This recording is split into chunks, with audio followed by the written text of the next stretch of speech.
દિવ્ય સરદાર ન્યૂઝ, સબ પર નજર, સબકી ખબર। 24નું ઇલેક્શન નજીક છે ત્યારે અત્યારે હાલમાં વોટિંગ ચાલુ થઈ ગયું છે। કમસે કમ 60થી 70% અત્યારે હાલમાં વોટિંગ થઈ ચૂક્યું છે। ત્યારે આપણે અમદાવાદના બોપલ વિસ્તારમાં ઘુમા ગામમાં આવ્યા છે। અહીંયાના સ્થાનિકો સાથે વાત કરીશું કે કઈ રીતે અત્યારે હાલમાં વોટિંગ ચાલી રહ્યું છે અને શું લાગી રહ્યું છે। આપનું શું નામ છે? દિલીપસિંહ વાઘેલા। દિલીપભાઈ, અત્યારે હાલમાં વોટિંગ ચાલી રહ્યું છે, શું કહેશો?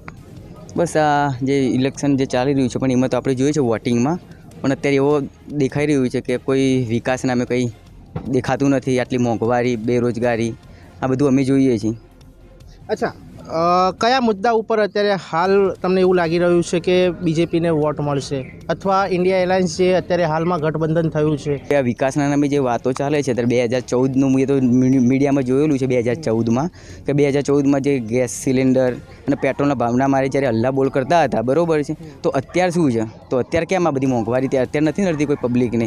એટલે વિકાસના નામે જે બી વાતો થઈ રહી છે એ અમે જોઈ રહ્યા છીએ કે વિકાસ કેટલો થયો છે।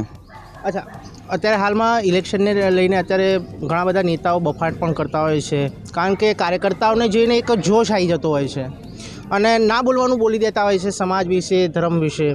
ત્યારે હમણાં જ એક નેતાએ જે ક્ષત્રિય સમાજ ઉપર પરસોત્તમ રૂપાલા સાહેબે જે નિવેદન કર્યું એના બાદમાં કોળી સમાજ ઉપર પણ એક નિવેદન એક નેતા દ્વારા કરવામાં આવ્યું છે।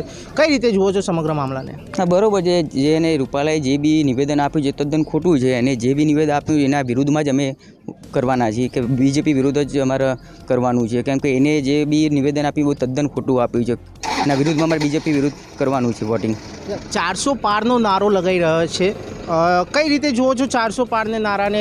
શું પેટ્રોલનો ભાવ 400 પાર, જો અગર 400 સીટ આવી જશે 400 પાર, તો શું પેટ્રોલનો 400 પાર થશે કે કઈ રીતે જુઓ છો? ના ના ના, મારા નજરેથી 400 પાર તો ના જ થઈ શકે, કેમ કે એનું વસ્તુ છે કે પબ્લિકને બી ખબર છે કે આટલી મોંઘવારી છે, આટલી બેરોજગારી છે, તો ના જ થઈ શકે 400 પાર આ જોવા તમારાથી। તો હું તો તમને એવું કહેવા માગું છું।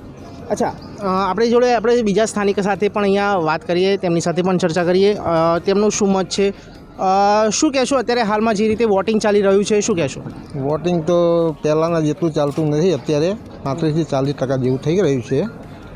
આમ બને ત્યાં સુધી આ મોંઘવારીનો મુદ્દો છે, પછી રોજગારીનો મુદ્દો છે, એનો બહુ ભાવ થઈ ગયો એટલે અત્યારે કોઈ પેલી એ છે નહીં, એનો માહોલ નહીં બરાબર।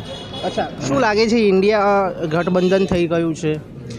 કહેવાય છે કે જો અગર ઇન્ડિયા ગઠબંધન થશે તો જે રાહુલ ગાંધીએ હમણાં નિવેદન આપ્યું કે મહિલાઓને જે 1-1 લાખ રૂપિયા પણ આપવાની વાત કરી, કઈ રીતે જુઓ છો?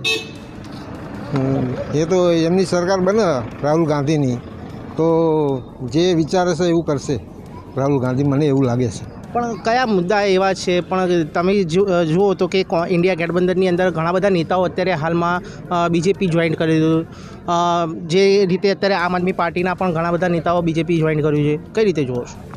એ વસ્તુ બરાબર એ જોઈન્ટ કરે છે એમનો વિષય છે, પણ અમે તો જે સચ્ચાઈની સાથે અગર એ પાર્ટી વિપક્ષ હોય, અગર વિપક્ષ મજબૂત નથી તો અગર પાર્ટી, જનતા કઈ રીતે ભરોસો કરે? કારણ કે નેતાઓ અગર જો પાર્ટીના જ નથી થતા તો જનતાના શું થવાના?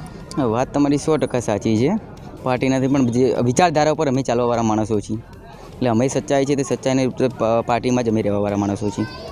છેલ્લો સવાલ, શું લાગે છે આજે છેલ્લું 60થી 70% વોટિંગ થઈ ચૂક્યું છે, શું લાગે છે કોની સરકાર બનશે?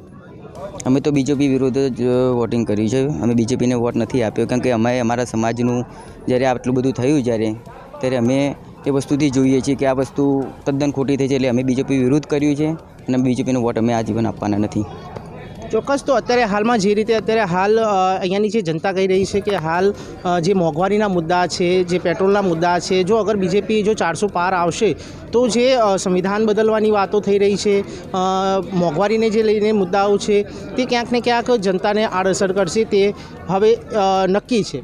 ત્યારે હવે એ જોવાનું છે કે જે રિઝલ્ટ આવશે તે શું પરિણામ લઈને આવશે તે જોવાનું રહ્યું।